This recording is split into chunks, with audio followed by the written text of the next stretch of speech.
Hey guys, welcome back. This is episode 70 of the Growth Series. And in this episode, I go through 4 books that I read in 2019 that stood out to me and had an impact on the way I think or my life in some way. And so I hope that you get some new ideas, some new ways of thinking, and you can take those into 2020. So I hope you enjoy the episode.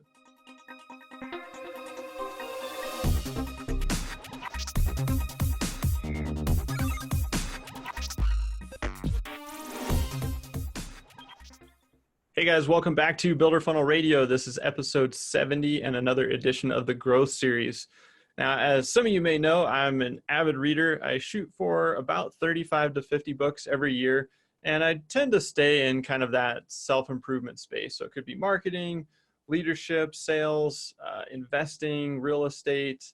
It kind of takes me down some interesting turns sometimes. So you dive into psychology and sometimes health and fitness, but generally just try to continue to learn and expose myself to new ideas and places that I know I have a lot more to uncover, I guess, in terms of what's out there. And so I've been reading pretty frequently and actively since about 2010, but I didn't actually start tracking all the books that I was reading until about 2015. And I realized I went back, I've got a Trello board where I keep track of all those books and which ones I read and in which months, and realized that I'm at about 200 books since that time I started tracking. And so I'm a huge believer in continuous learning, continuous education, and we do that here at Builder Funnel as well. We read a book as a team. We meet once a month and talk about that and share and exchange a lot of great ideas. And then usually what comes out of that is something will click and we'll end up implementing that in some way within the company. And so it's been really cool to take that and just share that love of learning with the team as well. And so what I wanted to do for today was actually go through 4 books that stood out to me, ones that I read in 2019, and throw those out as recommendations for you guys going into 2020. They cover kind of a wide range of topics, but they all kind of stood out to me in one way or another, had an impact on me. So I'm going to jump in and we'll go through 4 of those books that I really liked, and I'll give you kind of some pull quotes and my take on those. So book number 1 was BRRRR Investing. So that's B with 4 R's at the end of it. And this was all about real estate investing. And so the acronym there stands for buy, rehab, rent, refinance, and then repeat. So the concept is that you buy a property, and once you've bought it, then you rehab it. So you put some money into it, fixing it up, and instead of flipping it, you rent it out. And then you get it appraised, and the goal being that you refinance it and you pull that initial equity out of the deal, and then you repeat the process. And so that can be a fast way to build up properties that you're acquiring as rentals. And so a couple of the key points from that I pulled out of the book was really making sure that when you go to buy the property, you have a good sense of, 1, how much money you'll have to put into it in terms of down payment, but then also rehab costs. And then 2, having a really good sense of what you think it will appraise for, because that will all come down to what you can refinance and pull cash out of it. And so the goal is, if you had an example, maybe you put 50 grand into a property to buy it, and then you had to put another 50 into it. The idea being that you would want to build in enough equity that after you did a refi, you're able to get all of your initial capital back out or close to it. And then you also want to make sure that at that point, the property is cash flowing so that you're not underwater there. So the ideal outcome being you have your cash back and you're maybe breaking even or cash flowing, 50, 100, couple $100 a month on that property. And then you can go and repeat that process with your initial capital. So you don't necessarily have to keep coming up with all that cash. If you can just save up the cash that initial time, then you can repeat it. Now, this was an interesting one because I've been investing in real estate since 2010, and this strategy really appealed to me and it really clicked with me, but it also, I don't know if it really aligns with my risk profile, because the other component here is, let's say you do all that and it works pretty effectively, and you come out with a property, if it's not cash flowing, or you did your math wrong and you weren't able to pull out your capital, then now you've got a property that maybe is a little bit tight in terms of cash flow perspective, and maybe you're losing money on that and you're having to put more into it, or maybe you totally missed the appraisal amount and you weren't able to pull your cash back out of it in the way you thought. Then you don't have access to that capital. And so I really like the strategy. I feel like if you can dial in those numbers, it makes a lot of sense. And I think you can pair kind of a version of this strategy with a more long-term strategy. So if you're picking up properties and looking at buying cash flowing properties, maybe leaving a little more equity in the deal so that you ensure proper cash flow, then that could be maybe some middle ground there. And so it didn't necessarily cause me to change what I'm doing, but it did kind of open my eyes as to the possibility of what they talked about as the velocity of money. And so if you can move your money through faster, you can really accelerate the process. So that was an interesting one. Just wanted to share that one with you guys. And book number 2 is shifting into more of the marketing arena. And so this one was the 22 Immutable Laws of Branding. This is written by Al and Laura Ries. And Al Ries has been in the kind of branding space, marketing, positioning, ad agency world for many, many years, and has written several books. And so this one really did a deep dive into branding, and he breaks down these 22 laws. I'm not going to go over all 22 of them with you today, but I did want to talk about some of these concepts because I think they're really powerful as we think about all of our own businesses in how we're thinking about lead generation, but then branding and marketing. And so there's definitely a big difference. And if you haven't listened to my previous podcast on branding, go back a few episodes and check that one out as well if you kind of want to do a deeper dive. But I'll pull out a couple of quotes here. One was, marketing is brand building. And the two concepts are so inextricably linked that it's impossible to separate them. Furthermore, since everything a company does can contribute to the brand building process, marketing is not a function that can be considered in isolation. And I love this because we've been talking a lot about this here lately, which is pretty much everything is marketing. So if you think about your traditional channels, marketing channels, you think TV, radio, internet, blog, social media, video, podcasts, all these communication channels. But then if you think about the sales individual, they're still marketing because they're putting out an impression in that prospect's mind when you meet with them in their home, when you talk to them on the phone for the first time to pre-qualify them. Those are all impressions that they're getting of your brand and of your company. Even after the sale, when they're going through and actually experiencing building a home, remodeling a home with you, every touch point is impacting how they view your brand, either in a positive way or a negative way.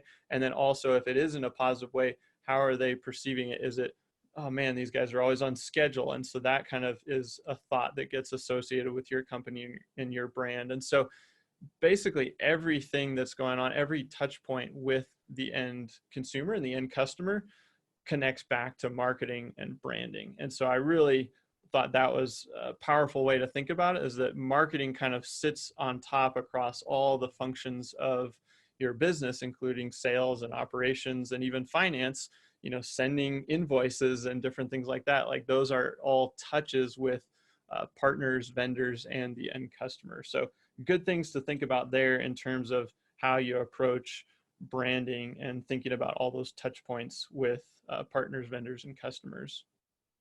There's also the concept of different line extensions. So there was another section of the book that talked about like Chevrolet has 10 separate car models, Ford has 8. So they said that's one of the reasons Ford outsells Chevrolet. So they said the power of brand is inversely proportional to its scope. So why does Chevy make all the different models? Because they want to sell more cars. And in the short term, that works. But in the long term, the model expansion undermines the brand name in the mind of the consumer. And so the idea is that a brand becomes a lot stronger when you focus. And I see this a lot in our industry, is that maybe you're a remodeling company and you do interior remodeling and you do kitchens and you do baths, but then you also do additions, and then maybe you do a little bit of handyman work. And so suddenly you're not known for anything in a very, you haven't taken a hard line or a hard position. So you can actually see a lot of times like kitchen and bath specialists can perform very, very well because they become known as the experts at just that. And a lot of other benefits come along with that too, because you start to build efficiencies around how you sell that experience, how you deliver that experience. You can usually get faster in terms of timeline and all these other benefits. But when somebody really goes to think about that service that you're offering, then the more things generally you tend to offer, then it starts to dilute the brand. So I thought that was a really powerful section. The other one is the law of quality. And what they talk about there is they say, what seems so intuitively true in theory is not always so in practice. So building your brand on quality is like building your house on sand. You can build quality into your product, but it has little to do with your success in the marketplace. Quality, or rather the perception of quality, resides in the mind of the buyer. If you want to build a powerful brand, you have to build the powerful perception of quality in the mind. As it happens, the best way to build a quality perception in the mind is by following the laws of branding. Take the law of contraction. What happens when you narrow your focus? Again, becoming a specialist rather than a generalist. As a specialist, you're generally perceived to know more. In other words, to have a higher quality than a generalist. And this is where branding really, I think, didn't make a lot of sense to me in the early years when I was getting into marketing and communications. And if you think about this idea of perception, it doesn't really matter what your quality is. It really matters what the perception is. So if somebody looks at a brand, they think, oh, Nike, Under Armour, Adidas, they have a certain perception of what that means. And so one of those companies, say Nike, they could say, well, our quality is the best. And maybe it actually is the best, but somebody's only going to buy it if their perception is that it's the best. They think it's the best, and that's what they're looking for, is the best. And so it's really important that what you communicate is how somebody actually perceives your service and your product. Obviously, you want to have quality baked into what you're offering. But if you look at tons of websites out there, everyone says they're high quality, but saying high quality doesn't allow somebody to necessarily feel it. You want to show it. You want them to experience that in some way. And so that's why, we can start going down the bunny trail of talking about videography and photos and the power of connecting that emotion and the perception of quality when they can see it. And then when they actually experience, you want to back that up, but you might not have to be the actual highest quality, but if you're perceived that way, then you'll still dominate the marketplace. So I think that's just a fascinating concept to think about. The way people perceive you, that's what really matters over what you actually are. All right, let's move to book number 3. That was Growth Mindset. And this was a reread for me. I've read this in the past, but it's such a powerful book, and it's really influenced the way I've approached my life and our business here, is adopting this mindset of a growth mindset. And so one of the initial quotes is, not always the people who start out the smartest are the ones who end up the smartest. And it's interesting because if you think about your school experience, whether that's elementary, junior high, high school, college, you typically think of grades, and grades would equal smart. So if you got straight A's, you were smart.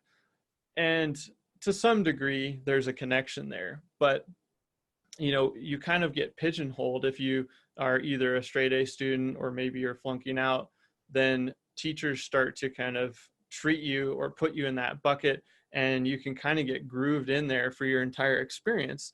And it's really not the case. If you think you can get better at math and you work at getting better at math, then you will get better at math. Maybe that's not your core strength. Maybe it's art, but you can still improve in that area. And so what the book uncovers is that a lot of people are stuck in a fixed mindset where they think, oh, I'm just not good at that. And the way to reframe it is saying, I'm just not good at that yet. And if you adopt that mentality of saying, hey, this isn't a strong point of mine, but I can improve in anything if I put in the work, then it's been shown that you actually can. And there was an interesting section in the book where they talked about Mia Hamm, who's one of the greatest female soccer stars of her time. And she basically says it straight out. All my life, I've been playing up, meaning I've challenged myself with players older, bigger, more skillful, more experienced. In short, basically, they were better than her. And she played with her older brother. Then at 10, she joined the 11-year-old boys team. She threw herself into the #1 college team in the US. And she said, each day I attempted to play up to their level. And she started to improve a lot faster. And what this kind of meant to me was, how do we start playing up in business? And, that could be getting a coach, a mentor, joining a mastermind, attending conferences, learning from others. And it may mean hiring someone that has a skill that you don't, or maybe they're better in a certain area that you, you haven't perfected yet. And so I really liked taking that concept of playing up. And I definitely had that experience pretty early on. I had some friends that had switched from skiing to snowboarding. And then I was wanting to get into snowboarding. It looked like a lot of fun. And they were much better at that point. So the first few days I took some lessons just to make sure I could get down the mountain, kind of figured out the basics. But then I pretty much immediately just said, hey, I'm going with you guys. And then they would just start going down hills and I just had to keep up, right? And so you're forced to accelerate your learning because you're pushing your limits as far as you can go. And so I really love that concept and thinking about how can you apply that in your business life and family life and in any area that you're trying to improve. But like, go find the people that are 1, 2, 3, 4 steps ahead of you and just try to hang with them, and then you'll pick up tips, you'll pick up little shortcuts, you'll learn different strategies at a much accelerated pace. So I really liked that concept that came out of the book. She also talks about, she said, people with the growth mindset, however, believe something very different. For them, even geniuses have to work hard for their achievements. They said, what's so heroic, they would say, about having a gift? They may appreciate endowment, but they admire effort. For no matter what your ability is, effort is what ignites that ability and turns it into accomplishment. And I think if you look across the board, at top performers at any level, it could be in sports, business, whatever it may be, most of those people may have a special talent. But what they did was then they layered in work ethic and just a lot of grit, and they pushed at it to really get the most out of it. And so what you find generally is that people that are super smart, or they have a certain skill, that will take them pretty far just on skill alone. And you can get to a certain level. And so early in life, coming up through school and even just getting out of school a little bit, that can ride you to the top, or like the top section of the pack, just skill alone. But then the work starts to be the separator. And so I really like having that mindset of, hey, if you're just willing to out effort people, you can generally win. And you may not win in the short term, but you'll typically win in the long term. And so there's another quote, are you putting in the effort to get better? And what does that look like for you? And, for me, it's about, staying healthy, and I'm trying to play the long game here. So I typically work out 4 times a week. I track my macros. So that's carbs, fats, proteins. I have a certain percentage that I'm aiming for on all of those. I listen to audiobooks. I listen to podcasts when I'm driving and I'm at the gym. I read books. I attend conferences, and then I work to apply the things I'm learning. So sometimes those things work out really, really well, and sometimes they don't. But I try to improve my effectiveness, by delegating and prioritizing what I can do that has the most impact. And so what I've picked up over the years is just understanding, hey, this is where I'm starting at this skill, and I'm just going to work to get better at that, and thinking about what are the skills and what are the areas that are going to have the biggest impact on your life. So, if fitness and health is a priority, what are the habits, the skills, the things you need to learn that are going to enable that? Or maybe relationships, family and friends is super important. What are the skills and habits you need to develop there? Maybe it's building the habit of texting, 5 people a week, making sure you're staying in touch with them, or you give 2 people a call on your commute to work, whatever that may be. But I think for me, it's always been, okay, what are the areas that are really important to me in my life? And then what are the skills that I can go out and learn? And then that will accelerate my progress in those areas. So love the growth mindset. That one, I keep coming back to it, and I keep getting more stuff out of it every time I go through it. The final book is The 4 Agreements. And I'm actually going to go through each of those pretty briefly here, but this book is pretty incredible, and I definitely recommend it. And that's part of the reason I wanted to close on this one. There's just some simple concepts, but the stories and the examples and the way he goes through these agreements are incredibly powerful. So the first one is be impeccable with your word. And he says, the word is the most powerful tool you have as a human. It's the tool of magic.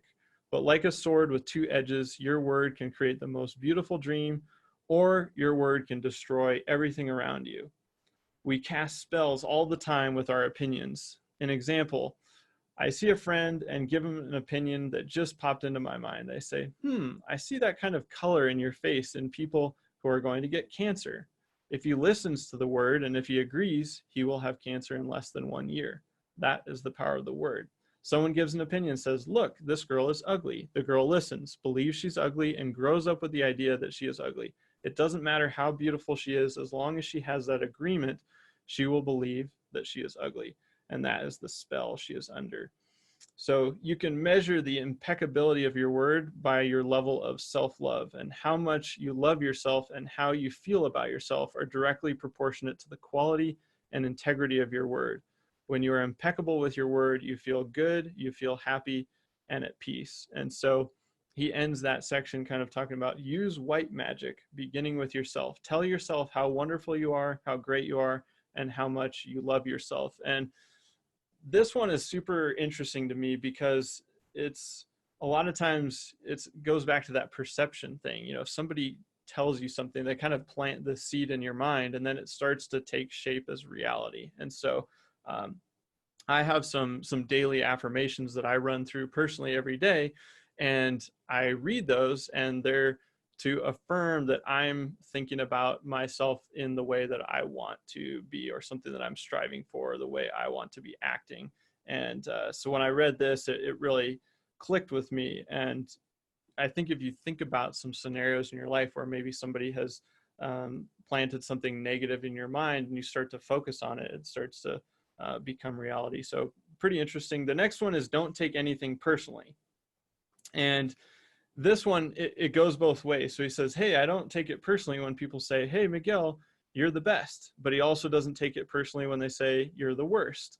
And so again, what somebody else says about you, they don't know your story. They don't know your life. They don't know what you're actually trying to do all the time. They don't know all the details. And so they're just saying something, and that can impact you in a very negative way, but only if you accept it and only if you let it. And so somebody can say something and you can just brush it off and move on because you can be confident in who you are and what you're about. And so I really, really like that one. I think it's hard to do. And especially, it can be hard to put yourself out there on social media because we're afraid of what other people will say. We want to be liked. It's human nature. But he talks about even the opinions you have about yourself are not necessarily true. So therefore, you don't need to take whatever you hear in your own mind personally. The mind has the ability to talk to itself, but it also has the ability to hear information that is available from other realms. And I like that as well, because he's saying, hey, sometimes our mind just starts wandering off in crazy directions, and you start giving yourself this self-talk and self-doubt. And he says, hey, don't take that personally either. That might not be necessarily true. The third one is don't make assumptions. So we have the tendency to make assumptions about everything. And the problem with making assumptions is that we believe they're the truth. We could swear they're real. And so we make assumptions about what others are doing or they're thinking, and we take it personally. And then we blame them and react by sending emotional poison with our word. And that is why whenever we make assumptions, we're asking for problems. We make an assumption, we misunderstand, we take it personally, and we end up creating a whole big drama for nothing. So I like that one. Don't assume. And then we'll close with always do your best. And he expands on a couple of points here that are powerful, but he says, just do your best in any circumstance in your life. It doesn't matter if you're sick or tired. If you always do your best, there's no way you can judge yourself. And he has this story, which I think is awesome. So I'm just going to read that. There was a man who wanted to transcend his suffering. So he went to a Buddhist temple to find a master to help him. He went to the master and asked, Master, if I meditate 4 hours a day, how long will it take me to transcend? So the master looked at him and said, if you meditate 4 hours a day, perhaps you will transcend in 10 years.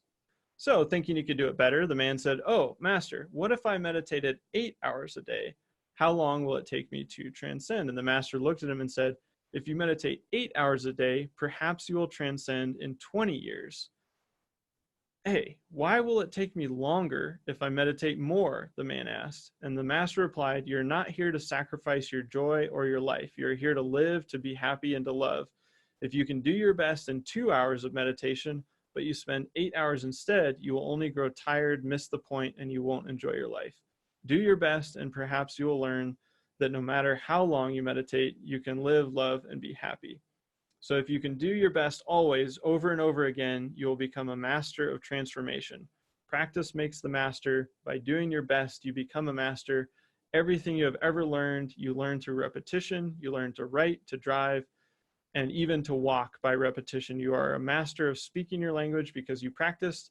Action is what makes the difference. And I like the concept of doing your best no matter what the circumstance, because it gives you a little bit of peace of mind, saying like, maybe you're at the end of a long day, you're super tired, and you still have to do something. If you just put in your best effort in that moment with however tired you are and whatever you're feeling, then you can still feel good about that.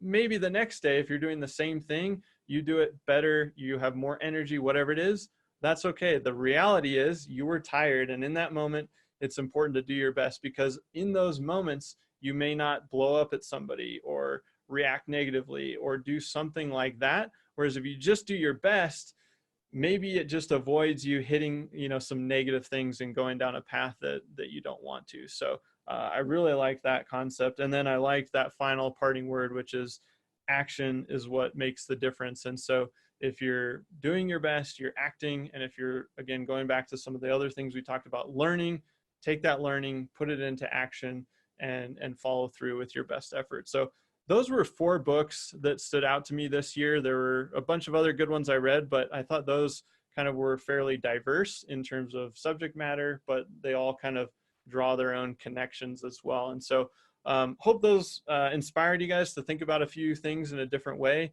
I'll definitely link those books up in the show notes as well. Hey guys, thanks for listening. Again, that was episode 70, and I would love to get your feedback on this style of an episode. This was a little bit different than usual, but I want to hear from you. Was it helpful to get some new ideas, to hear about some books that we're reading as a team or I'm reading personally? And also, if you've read any of these, I would love to hear what your thoughts are as well. Again, I know you're on the go, and so typical action items are to do a couple of things, but I think for this instance, what I want to do is just link these books up in the show notes. So if you want to dive a little bit deeper, you got an easy access to them. We'll be sending out an email as well, so you can pick up those books and head into 2020 strong. So thanks again for listening, and we'll see you next time.